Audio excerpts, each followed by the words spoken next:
সবাইকে take care করে আমাদের মনে হয় দেশটাকে শান্ত করার মতো একটা পরিবেশ পরিস্থিতি জায়গায় নিয়ে আসা উচিত। যেহেতু ছেলে মানুষই করছে, আমরা পুরুষরাই করেছি, সেহেতু অপরাধী আমরা। সো আমাদের মনুষ্যত্বের অভাব, এমন একটা শাস্তি হওয়া উচিত যেটা সবার মনের ভিতরে গেঁথে থাকবে। সাম্প্রতিক সময়ে দেশে আসিয়ার ধর্ষণকে কেন্দ্র করে পুরো দেশ উত্তাল।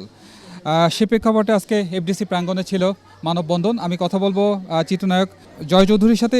দৈনন্দিন অর্থাৎ কোনো কাজের ক্ষেত্রে বাইরে বের হওয়া হোক, সেক্ষেত্রে সবাই এই ধরনের আসলে একটা ভয় বা আতঙ্ক কাজ করছে।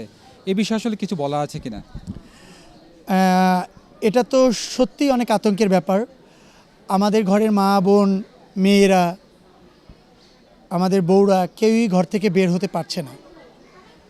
সেক্ষেত্রে এটা একটা সেফটির ব্যাপার ছিল, সেই জায়গাটা থেকে আমরা বেরিয়ে আসছি। আমাদের এখন রিস্কের ব্যাপারটা বেশি চলে আসছে। এখন এটাকে আমরা আমাদের মতো করে, আমাদের দেশের জনগণ বলেন, আমাদের সরকারের উপর মহল যারা আছেন, তাদের সবার এটাকে টেক কেয়ার করা উচিত। সবাইকে টেক কেয়ার করে আমাদের মনে হয় দেশটাকে শান্ত করার মতো একটা পরিবেশ পরিস্থিতি জায়গায় নিয়ে আসা উচিত। যে আইনশৃঙ্খলা বাহিনী থেকে শুরু করে প্রতিটা জায়গায় আমরা যাতে একটা সেফটি ফিল করতে পারি বিষয়টা। ঘরের বাইরে সেফটি না, অর্থাৎ নারীদের ক্ষেত্রে অবশ্যই নয়। আর সেক্ষেত্রে এখন ঘরের ভিতরেও তো এমন হচ্ছে যে আসলে এই যে কিছুদিন আগে আসিয়া ধর্ষণের শিকার হলো, এই বিষয় নিয়ে আসলে আপনার মন্তব্য কী হতে পারে? ভাই, এটা তো টোটালি একজন পুরুষ মানুষের মনুষ্যত্বের ব্যাপার। আমার মনুষ্যত্বহীনতা যখন ঘটে, তখনই আমি এরকম একটা বাজে কাজ করে বসি আর কি। বিষয়টা এরকম আসে। এটা তো ধর্ষণ তো কখনো মানে মেয়ে মানুষ ছেলে মানুষকে করছে এরকম তো কোথাও নিউজে পেলাম না আর কি। যেহেতু ছেলে মানুষই করছে, আমরা পুরুষরাই করেছি, সেহেতু অপরাধী আমরা। সো আমাদের মনুষ্যত্বের অভাব, এটাকে যখন আমরা জাগ্রত করতে পারবো, আমরা মনে হয় তখন এটাকে আমরা সুষ্ঠু জায়গায় আনতে পারবো একটা। বাংলাদেশের প্রেক্ষাপটে সাম্প্রতিক সময়ে ছিনতাই বেড়েছে, অর্থাৎ রাস্তাঘাটে চলাফেরা খুব নিরাপদ ফিল করছে না অনেকেই। সবাই যে তারকারা অনেক রাত করেই শুটিং শেষ করে বাসায় ফিরে। কিছুদিন আগে একজন অভিনেতা এই ধরনের একটা পরিস্থিতিতে পড়েছিল, অর্থাৎ ছিনতাইকারের কবলে পড়েছিল।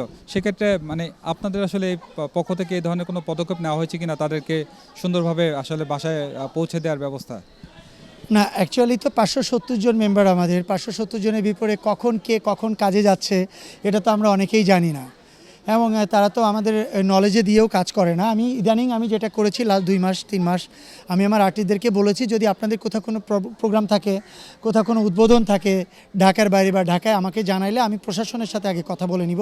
সেখানে মোটামুটি সিকিউরটা কনফার্ম করব, দেন আপনি সেখানে মুভ করবেন। আমি অলরেডি সবাইকে বলে দিয়েছি এই বিষয়টা।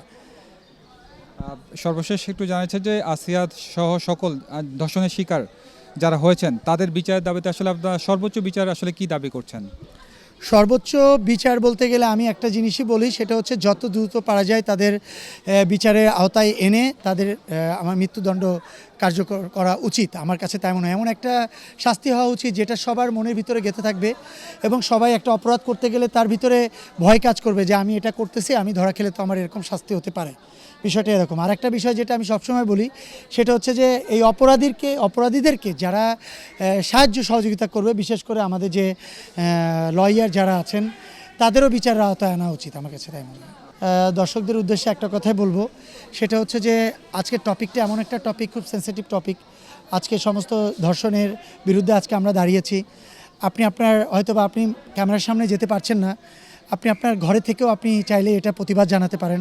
আপনার কাছে ফেসবুক আছে, আপনার কাছে অনেক ধরনের সোশ্যাল সাইট আছে, ইভেন আপনি আপনার বাসার লোকজন আছে, আপনার পাড়া প্রতিবেশী আছে, সবাইকে এই জায়গাটা থেকে সোচ্চার করতে পারেন। সাবধানে কিভাবে থাকা যায় সেটা করতে পারেন, এবং এটার বিরুদ্ধে আপনারা বিভিন্ন ধরনের কথা বলে, বাইট দিয়ে আপনারা এটার প্রতিবাদ জানাতে পারেন।